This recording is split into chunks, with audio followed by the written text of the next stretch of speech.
মাসিক মাত্র 15,000 টাকা কিস্তিতেও আপনারা একটা অ্যাপার্টমেন্টের মালিক হতে পারবেন। এটা কি আসলে ভাবা যায়? আপনি যে টাকাটা হয়তো ব্যাংকে থেকে লোন নিয়েছেন, লোন নিয়ে একটা অ্যাপার্টমেন্ট কিনেছেন, সেই লোনের টাকা পরিশোধ করতে গেলেও কিন্তু আপনাকে মাসে 40, 45, 50,000 টাকা পর্যন্ত দেওয়া লাগে।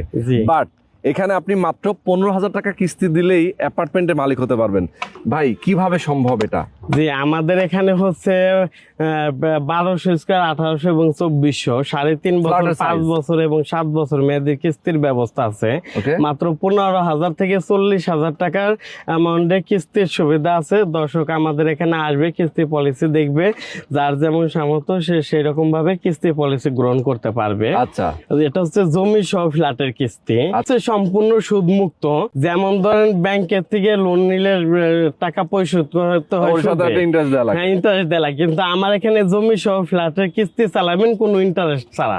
বাহ, চমৎকার। আচ্ছা ভাই, আমার একটা প্রশ্ন আছে, সেটা হচ্ছে যে ধরেন শেয়ার ভিত্তিক প্রজেক্ট যেহেতু আপনারা করছেন, এখানে ধরেন কিস্তি পরিশোধ হলো না, হয়তো বা 7 বছরের কিস্তি পরিশোধ না হওয়ার আগে কি উনি ফ্ল্যাটে উঠতে পারবে? ফ্ল্যাটে উঠতে পারবে। যেহেতু আমার এই বিল্ডিংটা 3 থেকে 3.5 বছরে শেষ হয়ে যাচ্ছে, তো ওনারা চাইলে তখনও উঠে কিস্তি পরিশোধ করতে পারবে। তো ওনার টাকা দিয়েই তো আপনি বিল্ডিং করবেন, কিস্তি না দিলে বিল্ডিং করবেন কেমন? জি, অনেকে আছে 2 বছর বা 3 বছরের একটা ফিক্সড ডিপোজিট করে রাখছে, তার দাম ম্যাচুড হয় নাই, তো তার দাম ম্যাচুড হলোই আমার টাকা পরিশোধ করে দিয়ে সে ফ্ল্যাটে উঠে গেল।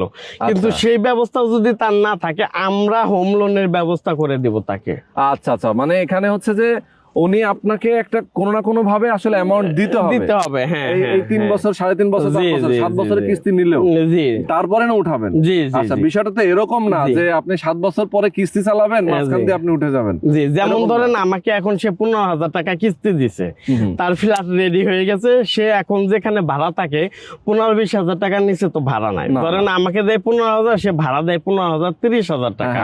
সে যদি আমার কাছে সে যদি নিজে টাকার যোগান দিতে পারে দিল, না হলে ওই যে বাকি যে পিছনের টাকাটা আমরা ব্যাংক লোন করে দিলাম, তখন সে ডাবল টাকা দিয়ে পরিশোধ করতে পারলো। আচ্ছা, খুবই সুন্দর সুযোগ।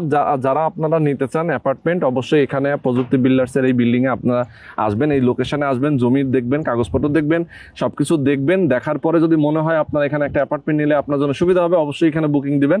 আর ঢাকা মোহাম্মদপুর বাস স্ট্যান্ড থেকে মাত্র 10 মিনিটের দূরত্ব। এটা হচ্ছে ঘাটারচরের সাথেই কিন্তু প্রযুক্তি বিল্ডার্স এর এই প্রজেক্ট। সামনে 40 ফিটে একটা রাস্তা আছে এবং হাউজিং এর মধ্যে স্কুল, কলেজ এবং মসজিদ সবকিছু অ্যাভেলেবেল থাকবে, সবকিছুর জন্য প্ল্যানিং আছে। এবং পাশেও কিন্তু ইংলিশ মিডিয়াম স্কুল, এপাশে ইসলামী আরবি বিশ্ববিদ্যালয় থেকে শুরু করে সব ধরনের ইনস্টিটিউশন কিন্তু রয়েছে এই এলাকায়। সুতরাং আমি বলবো সবাইকে আপনার স্ক্রিনে দেখানো ফোন নম্বরে ফোন করবেন, সরাসরি চলে আসবেন এখানে।